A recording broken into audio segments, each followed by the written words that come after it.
আসসালামু আলাইকুম ওরহমতুল্লাহি আবরাকাতু।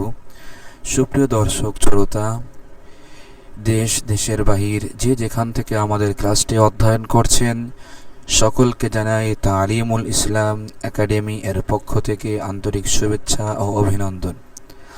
আজকেও আমি আপনাদের সামনে নতুন একটি ক্লাস নিয়ে উপস্থিত হয়েছি। সেটি হলো মোজার উপর মাসাহ এর পদ্ধতি কি, কখন মাসাহ করা যাবে, মাসাহ কিভাবে করব, এই বিষয়টি আজকের ক্লাসে আমরা অধ্যয়ন করব। আসুন কথা না বাড়িয়ে মূল কিতাব থেকেই অধ্যয়ন শুরু করি। প্রথমে শিরোনামে উল্লেখ করা আছে মৌজু পর মাসাহ করনে কা বয়ান। মোজা মানে একটি মোজা, আর মৌজু ওয়াও নুন এনে একাধিক বোঝানো হয়েছে, অনেক মোজা বোঝানো হয়েছে। তা মৌজু পর, মোজার উপর মাসাহ করনে কা বয়ান, মাসাহ করার বর্ণনা সম্পর্কে এই বিষয়টি আলোচনা হবে। সওয়াল প্রশ্ন, किस किस्म के मौजू पर मसाह करना जायज़ है? किस किस्म के কোন প্রকারের মৌজু পর মোজার উপর, কোন প্রকার মোজার উপর মাসাহ করনা মাসাহ করা জায়েজ হ্যায়, জায়েজ আছে। জবাব উত্তর, 3 किस्म के मौजू पर মাসাহ জায়েজ হ্যায়। তিন প্রকারের মৌজু পর মোজার উপর মাসাহ করা জায়েজ হ্যায়, জায়েজ আছে। এক নম্বর হলো আউয়াল। এক নম্বর, চামড়ে কে মোজে, চামড়ার মোজা, জিন সে পাও টাকনু তক, যার দ্বারা, জিন সে মানে যেই মোজার দ্বারা, পাও টাকনু তক, টাকনু পর্যন্ত ছুপে রহে। উচ্চারণটা ভালো করে দেখি, ছুপে কে কেমন হবে, এটা চে পর হা হালকা গুন্নার মতো আসবে, এরপরে পে, ছুপে রহে, পাও টাকনু পর্যন্ত গোপন থাকবে, ঢেকে থাকবে।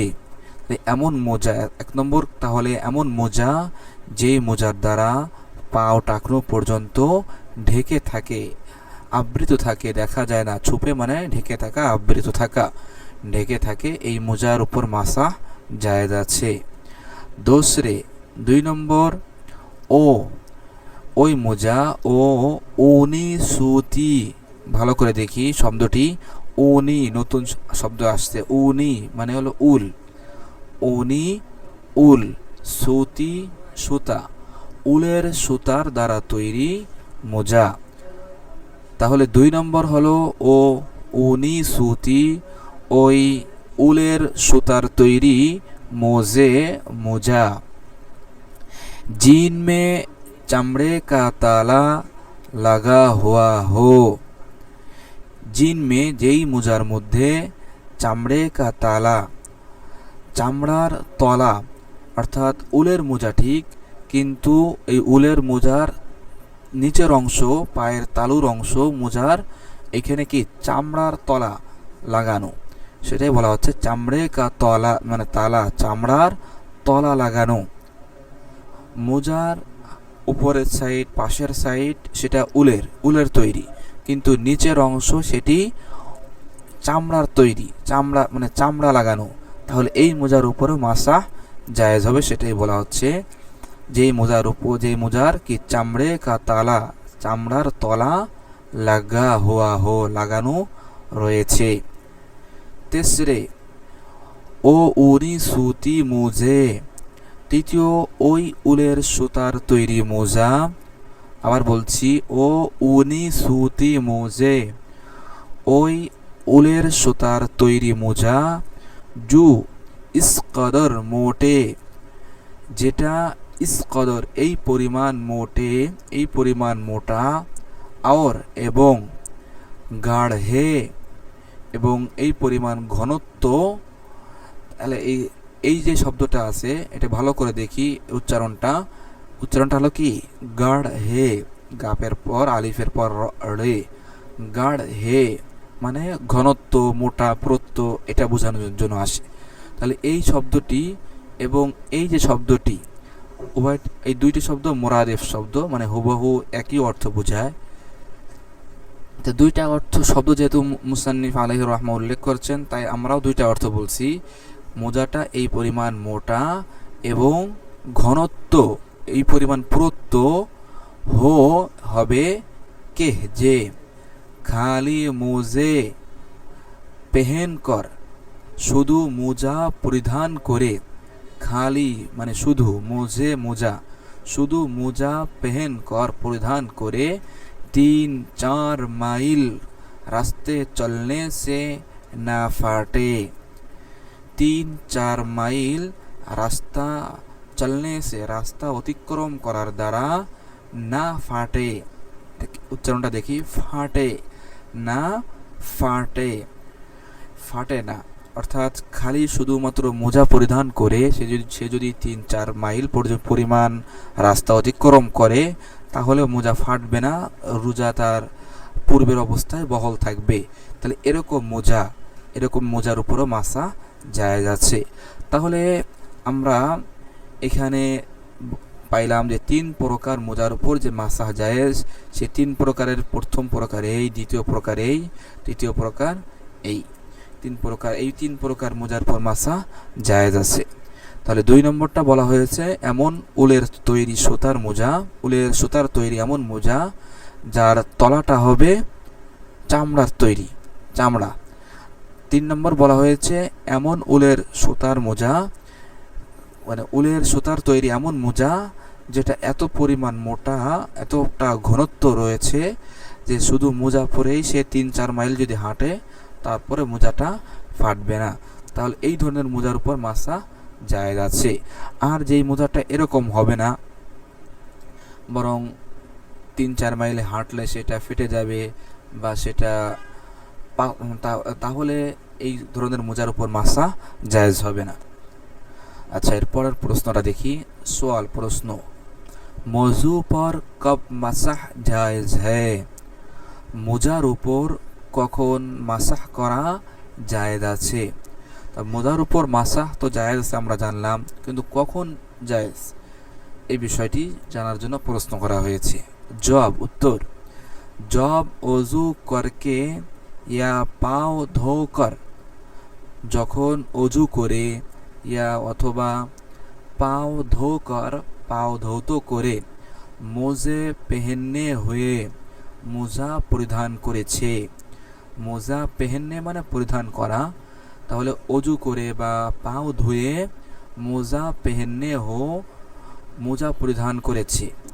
ফের অতঃপর टूटने की हालत, অতঃপর অজু টুটনে কি হালাত, অতঃপর অজু ভাঙ্গার অবস্থায়, মানে সে তো মোজা পরিধান করছে পা ধুয়ে, এরপর অজু ভাঙ্গার সময় হালাত মে মোজে পেহনে হুয়ে হো, মোজা পরিধান করা রয়েছে, মোজা পরিহিত রয়েছে।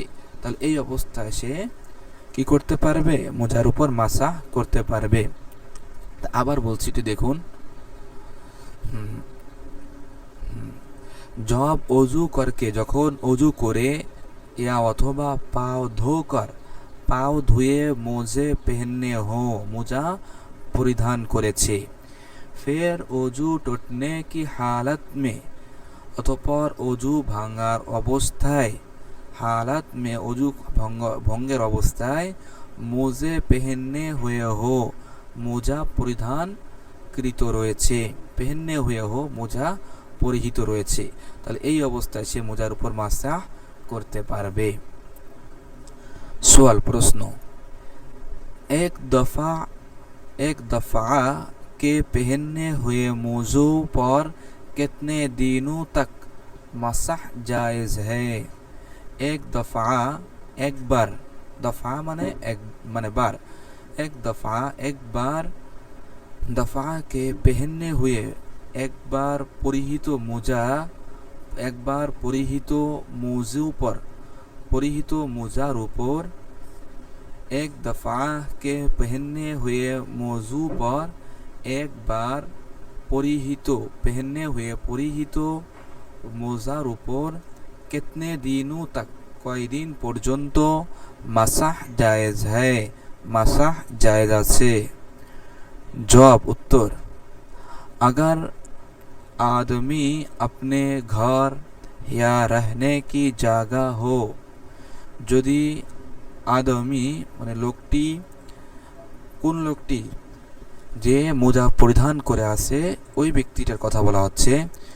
আগার আদমি যদি মোজা পরিহিত ব্যক্তি আপনি ঘর নিজের ঘর ইয়া রহনে কি জায়গা অথবা তার থাকার জায়গায়, রহনে কি জায়গা থাকার জায়গায়, তার আবাসস্থলে আবাসস্থলে হয়, তো এক দিন তাহলে একদিন আর এক রাত এবং এক রাত, তাহলে একদিন এক রাত মজু পর মোজার উপর মাসাহ করবে।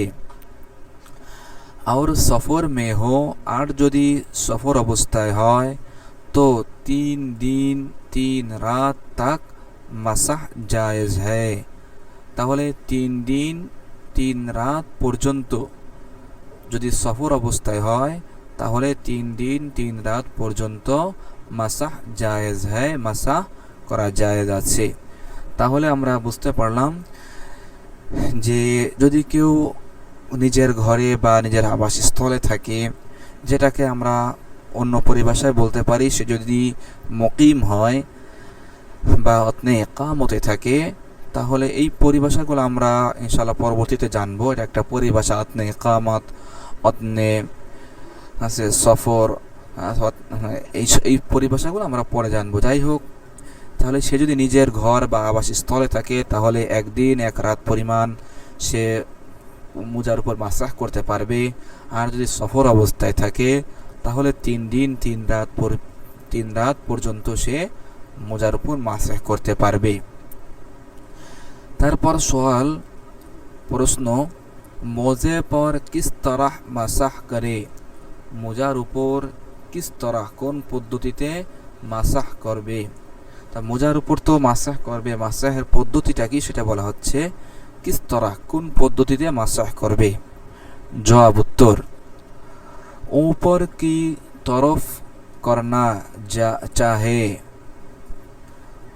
ऊपर की तरफ মোজার উপরের অংশে, ऊपर की तरफ উপরের দিকে, আছে তরফ করনা, ऊपर की तरफ करना উপরের দিকে মাসাহ করা চাহে উচিত। ওজা মানে উপর কি তরফ করনা চাহে, ওজা মোজার উপরের অংশে মাসাহ করা চাই। হ্যাঁ, তালু উচ্চারণটা দেখি, তালু কি তরফ মোজার নিচের অংশে, ইয়া ইডি শব্দটা ভালো করে দেখি, ইডি মানে গোড়ালি, ইডি কি তরফ গোড়ালির দিকে মাসাহ করনে সে, মাসাহ করার দ্বারা মাসাহ নেহি হোতা, মাসাহ হবে না। তাহলে এই লাইনটা একটু কয়েকটা শব্দ নতুন আসছে, একটু কঠিন, আবার বলছি। উপর কি তরফ করনা চাহে, উপরের দিক করা উচিত, মোজার উপরের অংশে মাসাহ করা চাই। তালু কি তরফ মোজার তালুর দিকে নিচের অংশে, ইয়া ইডি কি তরফ অথবা গোড়ালির দিকে মাসাহ করনে সে, মাসাহ করার দ্বারা মাসাহ নেহি হোতা, মাসাহ হবে না। এরপরে অংশ দেখো, পরের সওয়ালটা দেখি। প্রশ্ন, ওযু और গোসল दोनों में मौजू पर মাসাহ জায়েজ है या नहीं। ওযু এবং গোসল दोनों में উভয় অবস্থায় মৌজু পর মোজার উপর মাসাহ করা জায়েজ হয়, জায়েজ আছে, ইয়া নেহি নাকি জায়েজ নেই। তাহলে উভয় অবস্থায় ওযু গোসল উভয় অবস্থায় মাসাহ করা যাবে কিনা সে বিষয়ে জিজ্ঞাসা করা হচ্ছে। জবাব उत्तर, ওযু মে মৌজু কা মাসাহ জায়েজ है, ওযুর মধ্যে মানে অজু করা অবস্থায় অজুর মধ্যে মোজার উপর মাসাহ জায়েজ আছে।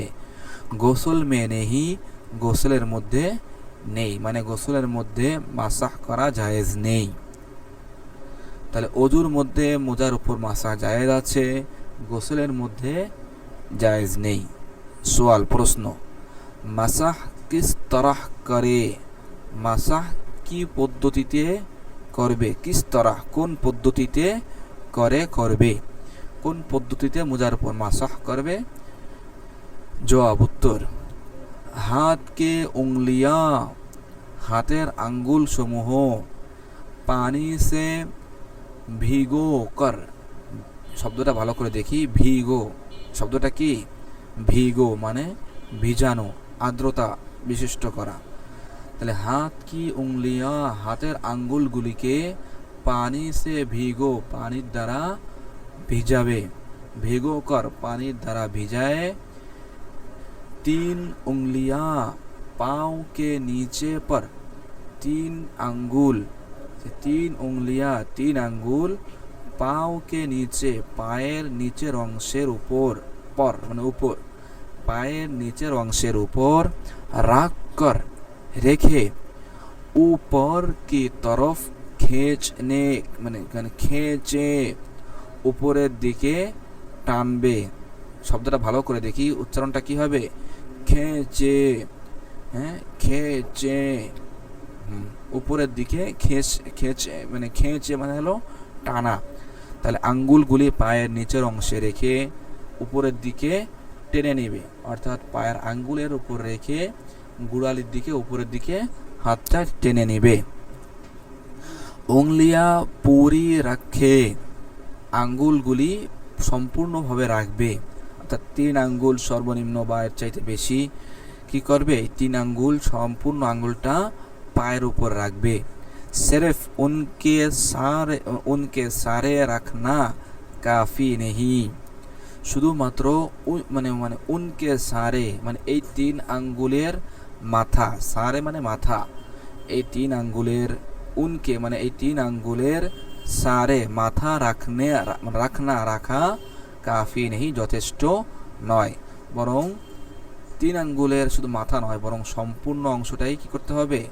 রাখতে হবে, সেটা বলা হচ্ছে। আচ্ছা, আরেকটা প্রশ্ন আমরা পড়ি, ইনশাআল্লাহ আমরা আজকে ক্লাস শেষ করব। सवाल, प्रश्न, फटे हुए मोजे पर मसाह जायज है या नहीं? উচ্চারণটা ভালো করে দেখি, শব্দটা ফাটে কেমন? ফাটে, পের এর পর হলো হা, হাটা ভালো করে হবে না, হালকা উচ্চারণ হবে। ফাটে, ফাটে হুয়ে মুজে পর, ফাটা মোজার উপর মাসাহ জায়েজ হ্যায়, মাসাহ করা জায়েজ আছে, ইয়া নেহি নাকি জায়েজ নেই? জবাব, উত্তর, আগার মোজা ইতনা ফাট গিয়া, যদি মোজা এই পরিমাণ ফেটে যায়, ইতনা মানে এই পরিমাণ, ফাট গিয়া ফেটে যায়, কে যে पाँव की 3 छोटी उंगलियों, पायर 3टी, पाँव की 3 पायर 3टी, छुट्टी 3टी छोटो, उंगलियों आंगुल के बराबर, आंगुलेर बराबर, पाँव खुल गया, पाँव प्रकाश पे जाए। তাহলে আবার বলছি, যদি মোজা ইতনা ফাট গিয়া এই পরিমাণ ফেটে যায় যে যে पाँव की 3 छोटी उंगलियों के बराबर, পায়ের ছোট 3 আঙ্গুল, পায়ের ছোট 3 আঙ্গুল বরাবর, পাও খুল গিয়া, পাও প্রকাশ পেয়ে গেছে, পাও বের হয়ে গেছে সেটা বলছি না, বরং পাও প্রকাশ পেয়ে গেছে, খুল গিয়া প্রকাশ পেয়ে গেছে। এখন অনেকের আছে মোজা দেখা গেছে ফাটা ঠিক, কিন্তু পাও কি হয় নাই, প্রকাশ পাইছে কিন্তু পাও বের হয়নি, তাহলে না, বরং পাও প্রকাশ পেলেই কি যথেষ্ট, খুল গিয়া পাও প্রকাশ পেয়ে গেছে। ইয়া অথবা চলনে মে খুল जाता है, অথবা চলার অবস্থায় খুলে যায়, या चलने में अथवा चलार अवस्थाय खुल जाता है, खुले जाए, तो उस पर মাসাহ জায়েজ নেহি, তাহলে এর উপর মাসাহটা জায়েজ হবে না। অর্থাৎ স্বাভাবিকভাবে মোজা যখন পরে তখন দেখা যায় পাও 3 আঙ্গুল পরিমাণ প্রকাশ পায় না ঠিক, কিন্তু সে যখন চলতে যায় তখন টান লেগে 3 আঙ্গুল পরিমাণ প্রকাশ পেয়ে যায়, তাহলেও কি হবে না, এই মোজার উপর মাসাহ জায়েজ হবে না। আগেরটা ছিল হলো 3 আঙ্গুল পরিমাণ স্বাভাবিকভাবেই প্রকাশ পায়, আর পরে বলা হচ্ছে চলনে মে, মানে চলার অবস্থায় কি হয় 3 আঙ্গুল পরিমাণ খুল যাতা প্রকাশ পেয়ে যায়, তাহলেও কি এর উপর মাসাহ জায়েজ নেই, জায়েজ হবে না। আর इससे কম ফাটা হো, যদি এর চাইতে কম ফাটা হয় তো জায়েজ হয়, তাহলে কি আছে, জায়েজ আছে। সুপ্রিয় দর্শক শ্রোতা, আমাদের ক্লাসটি শেষ করার পূর্বে যতটুকু আমরা আজকে ক্লাসে পড়লাম আর একবার পুনরায় বলছি। মৌজু পর মাসাহ করনে কা বয়ান, মোজার উপর মাসাহ করার বর্ণনা। সওয়াল, প্রশ্ন, किस किस्म के मौजू पर मसाह करना जायज़ है, কোন প্রকার মোজার উপর মাসাহ করা জায়েজ আছে। জবাব, উত্তর, 3 किस्म के मौजू पर, 3 প্রকার মোজার উপর মাসাহ জায়েজ है, মাসাহ করা জায়েজ আছে। আউয়াল, 1 নম্বর, চামড়ে কে মোজে, চামড়ার মোজা, জিন সে পাও টাকনু তক ছুপে রহে, যার দ্বারা পাও টাকনু পর্যন্ত ঢেকে থাকে, আবৃত থাকে। दूसरे 2 নম্বর, ও উনি সুতে মুজে, ওই উলের সুতার তৈরি মোজা, জিন মে চামড়ে কা তালা লাগা হুয়া হো, যার জিন মে, যেই মোজার মধ্যে চামড়ার তলা লাগানো রয়েছে। তেসরে 3 নম্বর, ও উনি সুতি মোজে, ওই উলের সুতার তৈরি মোজা, জু ইস কদর মোটে, যেটা এই পরিমাণ মোটা, আর গাঢ় হে, এই পরিমাণ ঘনত্ব পুরুত্ব হো, মানে হো এই পরিমাণ পুরুত্ব হবে, কে যে খালি মোজে পেহেনকর, শুধু মোজা পরিধান করে 3-4 মাইল রাস্তা চলনে সে, রাস্তা অতিক্রম করার দ্বারা না ফাটে, মোজাটা ফাটে না। সওয়াল, প্রশ্ন, মৌজু পর কব মাসাহ জায়েজ হ্যায়, মোজার উপর কখন মাসাহ জায়েজ আছে। জবাব, উত্তর, জব অজু করকে, যখন অজু করে, या पाँव धोकर, अथवा पाँव धुए, मोजे पहनने हो, মানে हो, মোজা পরিধান করা হয়েছে। फिर অজু टूटने की हालत में, অতঃপর অজু ভাঙার অবস্থায়, হালাত মে মানে অবস্থায়, অজু ভাঙার অবস্থায়, মোজে পেহেননে হুয়ে হো, মোজা পরিহিত রয়েছে, অজু ভাঙার অবস্থায় সে মোজা পেহেননে হুয়ে হো, মোজা পরিধান করে রয়েছে, তাহলে এই 2 অবস্থায় সে কি করতে পারবে, মোজার উপর মাসাহ করতে পারবে। সওয়াল, প্রশ্ন, এক দফা के पहनने हुए मौजू पर कितने दिनों तक मसाह जायज़ है, एक बार পরিহিত মোজার উপর কয় দিন পর্যন্ত মাসাহ জায়েজ আছে। জবাব, উত্তর, अगर आदमी, যদি মোজা পরিহিত ব্যক্তি, अपने घर या रहने की जगह हो, নিজের ঘর অথবা আবাসস্থলে থাকে, तो 1 दिन और 1 रात, তাহলে 1 दिन 1 রাত মৌজু পর, মোজার উপর মাসাহ করে, মাসাহ করতে পারবে। আর যদি সফর মে হো, সফর অবস্থায় হয়, তো 3 दिन 3 রাত তাক পর্যন্ত মাসাহ জায়েজ হয়, মোজার উপর মাসাহ করা জায়েজ আছে। সওয়াল, প্রশ্ন, মোজে পর কিস তরহ মাসাহ করে, মোজার উপর মানে কিস তরা কোন পদ্ধতিতে মাসাহ করবে। জবাব উত্তর ऊपर की तरफ करना चाहे, মোজার উপরের অংশে মাসাহ করা চাই। মোজার উপরের অংশে মাসাহ করনা চাহে, মাসাহ করা চাই, উপরের অংশ মাসাহ করবে। তালু কি তরফ তালুর দিকে, ইয়া ইড়ি শব্দটা কি ইড়ি, গোড়ালি ইড়ি কি তরফ গোড়ালির দিকে। মাসাহ করনে সে মাসাহ করার দ্বারা মাসাহ নেহি হোতা মাসাহ হবে না। सवाल प्रश्न वजू और गौसल दोनों में मौजू पर मासाह जायज़ है या नहीं। वजू एवं गोसल उभय अवस्थाय मोजार ऊपर मासाह जायज़ আছে या नहीं नाकि जायज़ नहीं। जवाब उत्तर वजू में मौजू का मासाह जायज़ है। वजूर अवस्थाয় মানে অজুর মধ্যে মোজার উপর মাসাহ করা জায়েজ আছে, গোসল মে নেহি গোসলের মধ্যে মাসাহ করা জায়েজ নেই। সওয়াল প্রশ্ন কিস তরহ মাসাহ কিস তরহ করে, মাসাহ কোন পদ্ধতিতে করবে। জবাব उत्तर हाथ के उंगलियां पानी से भिगोकर, हाथेर आंगुल समूहके पानी द्वारा भिजाए। 3 उंगलियां पाँव के नीचे, 3 आंगुल हाथेर 3টে आंगुल पाয়ের নিচের অংশে नीचे पर नीचेर অংশের উপর রাখ कर রেখে ऊपर की तरफ खींचे, উপরের দিকে खींचे টেনে আনবে। তাহলে নিচের অংশে রেখে উপরের দিকে টেনে আনবে। উংলিয়া পুরি রাখে এবং 3 আঙ্গুল সম্পূর্ণভাবে রাখবে।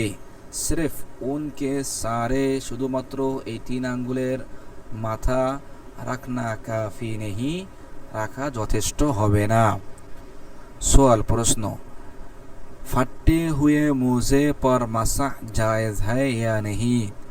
फाटा मोजार ऊपर मासाह करा जायज़ আছে या नहीं नाकि जायज़ नहीं। जवाब उत्तर अगर मोजा इतना फट गया के यदि मोजा এই পরিমাণ ফেটে যায় যে पाँव की 3 छोटी उंगलियों पाয়ের ছোট 3টি আঙ্গুল के बराबर 3 আঙ্গুল সমপরিমাণ पाँव खुल गया पाँव प्रकाश পেয়ে গেছে। या चलने में অথবা চলার অবস্থায় खुल जाता है খুলে যায় তো उस पर मासाह जायज़ नहीं, তাহলে এই ধরনের মোজার উপর মাসাহ জায়েজ হবে না। और इससे कम फाटा हो, যদি এর চেয়ে কম ফাটা হয় তো জায়েজ হয়, তাহলে জায়েজ আছে। সুপ্রিয় দর্শক শ্রোতা, আজকের ক্লাস আমাদের এই পর্যন্ত।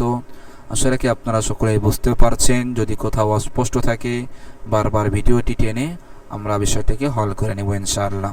তারপরেও যদি না সম্ভব না হয় তাহলে আমাদের কমেন্টে যোগাযোগ করবেন, ইনশাআল্লাহ আমরা সঠিক উত্তর আপনাদেরকে দিয়ে দিব, আপনাদেরকে বুঝিয়ে দিব। দেখা হবে পরবর্তী ক্লাসের আমন্ত্রণ জানিয়ে আজকের ক্লাস এখানে শেষ করছি। সকলেই ভালো থাকুন। আসসালামু আলাইকুম ওয়া রাহমাতুল্লাহি ওয়া বারাকাতুহু।